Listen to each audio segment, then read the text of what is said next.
सोचिए कि एक माँ जो अपने पैदा होने वाले बच्चे को गोद में लेने के लिए बेसब्री से इंतज़ार कर रही है, उसी माँ का इम्यून सिस्टम उस बच्चे को थ्रेट मान ले और उस माँ का इम्यून सिस्टम उस बच्चे के लाइफ लाइन पर अटैक करना शुरू कर दे। पर ऐसा क्यों? कैसे एक छोटी सी ब्लड टाइप जैसी थिंग एक बच्चे को उसकी लाइफ एंड डेथ के स्ट्रगल में धकेल सकती है? तो जो ये कंडीशन है जिसके अंदर एक माँ से पैदा होने वाले बच्चे को उसी माँ का जो इम्यून सिस्टम है उस पर अटैक करता है, इसको अपन बोलते हैं RH इनकम्पैटिबिलिटी। और जिससे जनरली बच्चा पैदा होता है इसको एक डिसऑर्डर होता है, एरिथ्रोब्लास्टोसिस फिटेलिस। अब ये दोनों को समझने के लिए RH incompatibility and erythroblastosis fetalis को आपको समझने होंगे दो टर्म्स कि जो ब्लड ग्रुप्स होते हैं वो किस बेसिस पे पॉजिटिव और नेगेटिव में डिवाइड होते हैं और इम्यून सिस्टम आपका कैसे वर्क करता है। तो समझते हैं, जो आपका ब्लड ग्रुप होता है, आपको ये मालूम होगा कि किसी का ब्लड होता है, ए होता है, बी होता है, ए बी होता है, ठीक है ना। किसी का पॉजिटिव और नेगेटिव होता है, पर एक हो सकता है इस बंदे का पॉजिटिव हो, दूसरे बंदे का ओ पॉजिटिव हो या नेगेटिव हो, ठीक है ना। तो किस बेसिस पे होता है?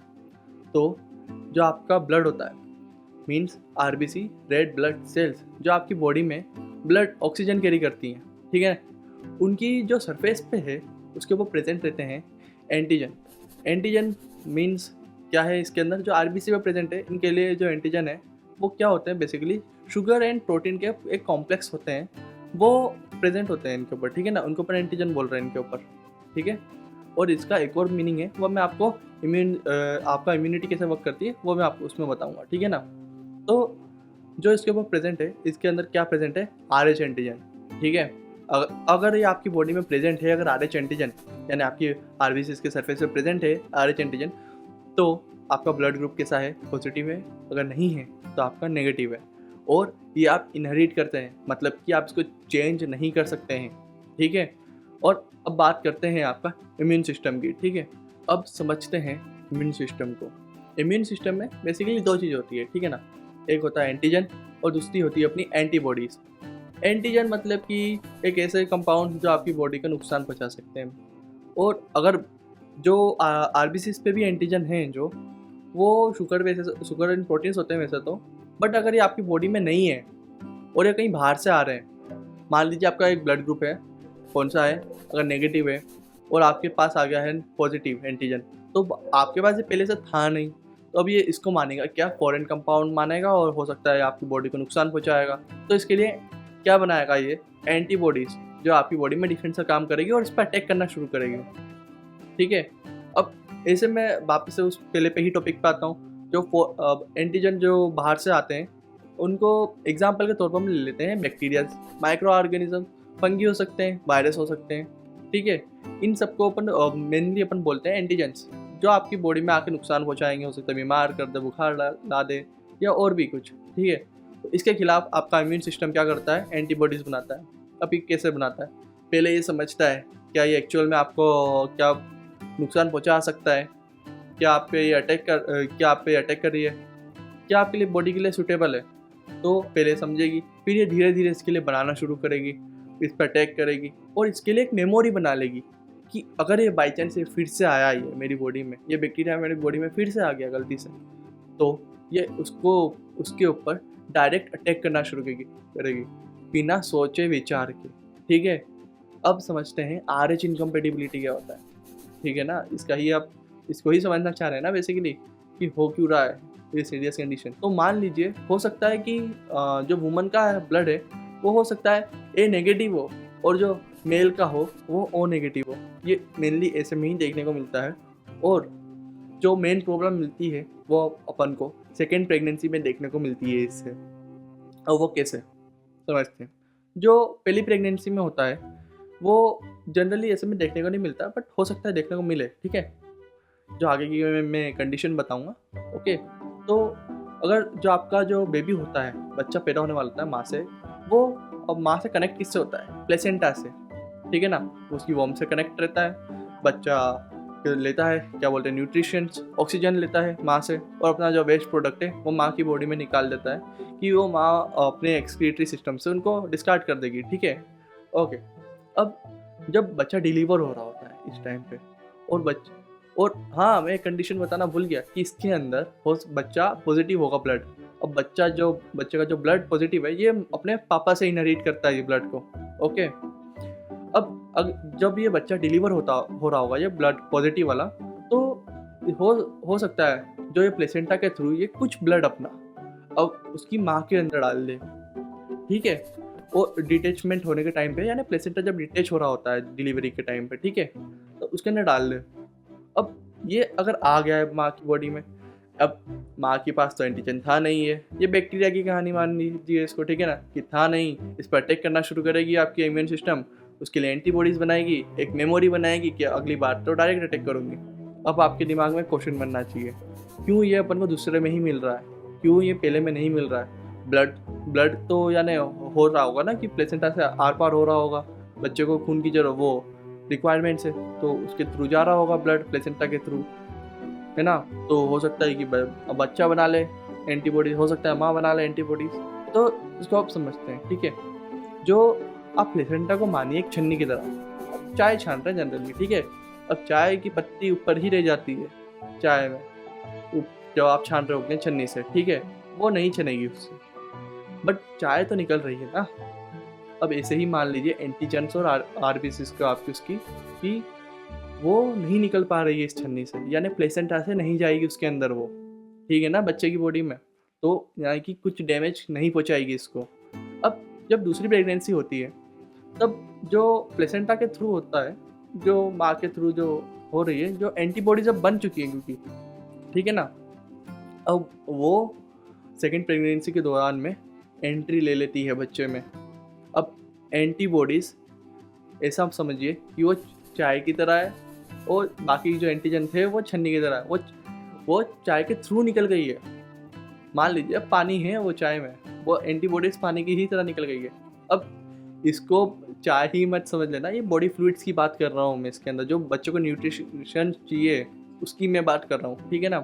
तो अब ये बच्चे की बॉडी में एंट्री ले लेगी। अब जो एंटीबॉडीज़ हैं वो एंटीजन पर अटैक करेगी, मीनवाइल कि वो आरबीसीज को तोड़ना शुरू कर देगी। अब ये बहुत जानलेवा चीज़ है, इसके कुछ कॉजेस इरिवर्सिबल होते हैं और इनक्यूरेबल है। अब जो ये बच्चा पैदा हो रहा है इस कंडीशन से, इसको एक डिसऑर्डर होता है एरिथ्रोब्लास्टोसिस फिटेलिस। तो जो एरिथ्रोब्लास्टोसिस फिटेलिस है, अब आपको ये नहीं लग रहा कि ये सारी चीज़ें जो है अब ये एक दूसरे से इंटर कनेक्टेड है। अब ये एरिथ्रोब्लास्टोसिस फिटेलिस में कुछ सिम्टम्स देखने को मिलते हैं, मतलब कि कुछ इसके जो बच्चे में है, कुछ इसके जो आरएच इनकम्पेटिबिलिटी देखी थी अपन ने, वो इसके अंदर वो दिखेंगे कि क्या क्या हो रहे हैं चेंजेस बच्चे में। तो जनरली 3 चेंजेस देखने को मिलते हैं, एक होता है जॉन्डिस, दूसरा होता है अपना क्या बोलते हैं हाइड्रोप्स फिटेलिस, और तीसरा होता है अपना कनिक्टरस। जॉन्डिस जो होता है अपना, वो क्यों देखने को मिलता है? देखो, अब माँ से जो एंटीबॉडीज आई हैं वो काफ़ी ज़्यादा मात्रा में है, तो वो क्या करेगी, जो बच्चे का ब्लड है उसको तोड़ना शुरू कर देगी, मतलब कि उसके आरबीसी को तोड़ना शुरू करेगी, ठीक है। अब जो आरबीसी को वो तोड़ रही है, वो किस में कन्वर्ट हो रही है, हीमोग्लोबिन में। और जो हीमोग्लोबिन है वो या तो वो रीयूज हो जाता है, वो या तो वो किस में चली जाता है, एज अ वेस्ट प्रोडक्ट वो बिलीरुबिन में बन जाता है, जिसको बाहर निकलना होता है। पर क्योंकि ये ज़्यादा मात्रा में बनता है, अब ये जितनी जल्दी बॉडी निकाल नहीं सकती है, और ये क्या होती है फिर ऐसे में डिपॉजिट होना चालू हो जाती है। ये आँख की जो वाइट चीज़ें होती हैं, यहाँ पर स्क्लेरा, वहाँ पर डिपॉजिट हो जाएगी, और आपकी जो स्किन है वो येलो हो जाएगी। और इंडिया में अपन इसको क्या बोलते हैं, जनरली पीलिया बोलते हैं, ठीक है। अब जो दूसरी आ जाती है वो हो जाती है अपनी क्या, hydrops fetalis. Hydrops fetalis meaning simple है, मतलब कि बच्चे का क्या होगा, अब जो है उसकी बॉडी में फ्लूइड भर चुका होगा, ठीक है। इसको एक और टर्म में बोलते हैं एडिमा हो चुका होगा। अब ज़्यादा ही बच्चे में हो जाता है तो बच्चे का जो पेट है वो फूला फूला ज़्यादा दिखने को मिल सकता है, और इसके अंदर लिवर इनलार्जमेंट भी देखते हैं हाइड्रोप्स फिटेलिस में, ठीक है। अब तीसरा सिम्टम कनिक्टरस पहले ही सिम्टम से डिराइव हुआ है। कैसे, जो बिलीरुबिन है जो है वो वेस्ट प्रोडक्ट है आपके आरबीसीज का, वो अब चली जाता है आपकी ब्रेन में डिपॉजिट हो जाता है। अब इसको समझते हैं जनरली कि क्यों हो रहा है। देखो, अब एडल्ट में अपनी मेच्योर होती है, या कुछ साल के बच्चे भी होते हैं उनकी भी थोड़ी बॉडी इतनी मेच्योर हो जाती है, ठीक है। अब उनकी जो बॉडी है वो मेच्योर हो जाती है, मतलब कि उनका सिस्टम अच्छे से डेवलप हो जाता है ठीक ठाक तरीके से, ठीक है। अब एक कहावत सुनी होगी कि बच्चे नाजुक होते हैं, वो यहाँ पर भी कंडीशन फॉलो होती है। कैसे समझते हैं? मान लीजिए जो ये वाइट कलर का है ये ब्रेन है, ठीक है, और उसके जो येलो रिंग है वो आपकी है कवरिंग, ब्रेन की कवरिंग है। अब इसका काम बहुत इंपॉर्टेंट होता है।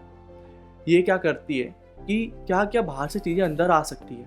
अब ब्रेन को भी कुछ न्यूट्रिएंट्स चाहिए उसकी वर्किंग के लिए, ठीक है, तो क्या क्या चीज़ें अंदर आ सकती है, ये जनरली एडल्ट में अच्छे से डेवलप होता है। तो बिलीरुबिन चीज़ें जैसी चीज़ अगर बहुत ज़्यादा मात्रा में भी बढ़ जाएगी ना, तो भी ये अंदर एंट्री नहीं लेती है। बट बच्चों का डेवलप नहीं हुआ होता है, तो इस केस में बिलीरुबिन जो है वो ब्रेन के अंदर जाएगा, उसके अंदर डिपॉजिट होगा और उसको डैमेज करेगा।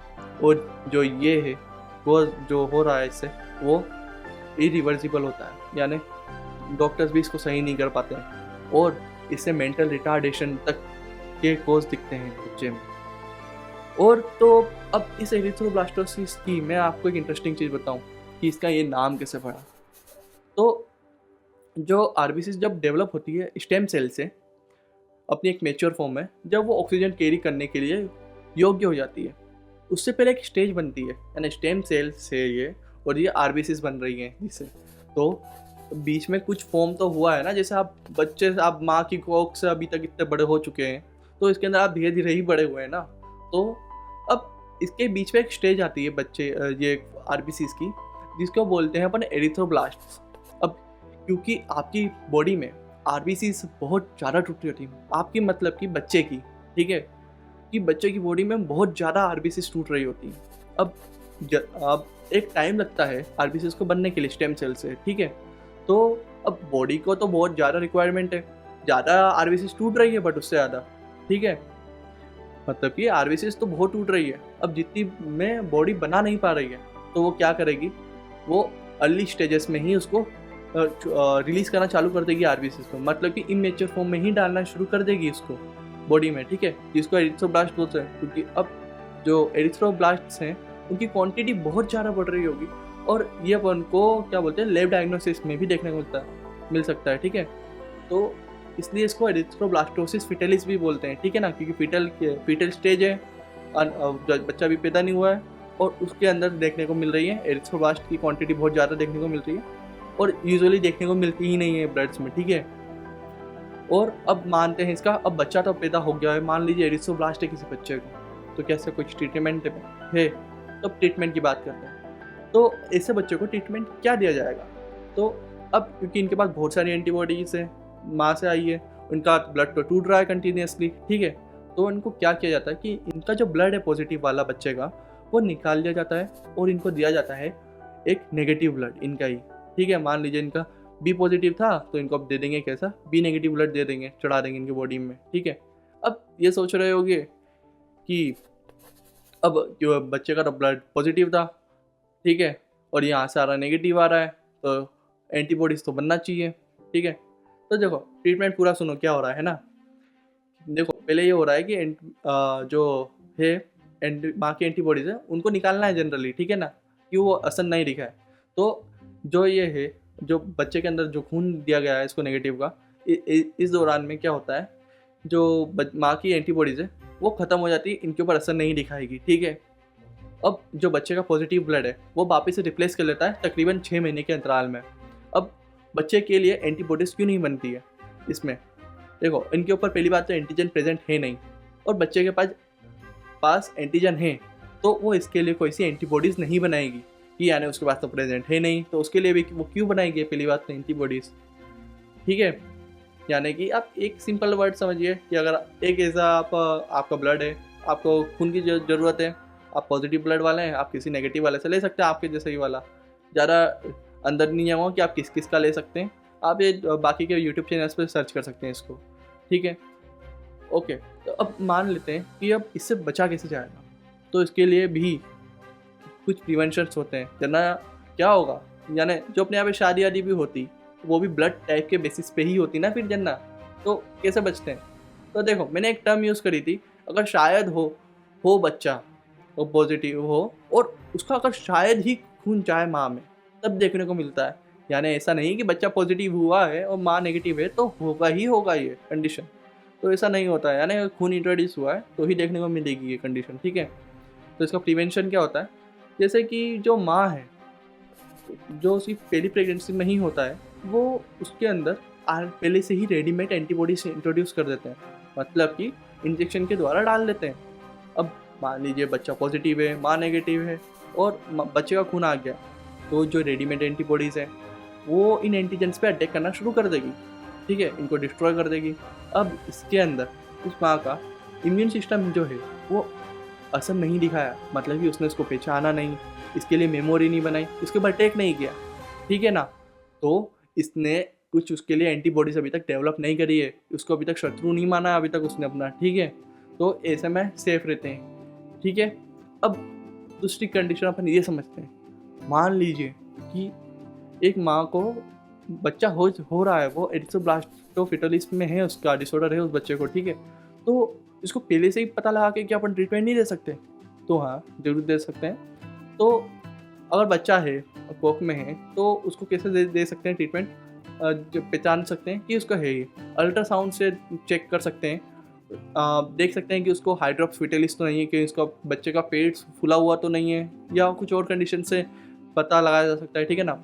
और माँ की एंटीबॉडीज़ भी देख जा सकती है, मतलब कि माँ ने पहली प्रेगनेंसी में कुछ एंटीबॉडीज़ तो डेवलप नहीं कर ली, या उसको पहले से ही तो एंटीबॉडीज़ डेवलप नहीं है पहली प्रेगनेंसी से भी पहले, ठीक है, कि एंटीबॉडीज अब डेवलप नहीं हुई होगी तो अटैक नहीं करेगी उसके ऊपर। तो अब इसको पता लगाते हैं एंटीबॉडी स्क्रीन से। अब ब्लड टाइप भी चेक कर लेते हैं वाइफ एंड हस्बैंड का, ठीक है। और आता है कि प्रिकॉशंस, देखिए अगर ये आपको ऐसा लगता है कि हो सकता है, और जनरली आपको जाना ही चाहिए, मस्ट है कि आप डॉक्टर से कंसल्टेंट्स लेते रहें, रेगुलर बेसिस पे ट्रीटमेंट्स लेते रहें, और जो आपको नॉलेज है इस बात का अब बाकियों को भी करें, कि यानी उनको ऐसे बच्चों को प्रॉब्लम ना हो, उनके ऐसे बच्चों को। ओके देन, मैं हूँ medico Mehul Diwakar, signing off, piece.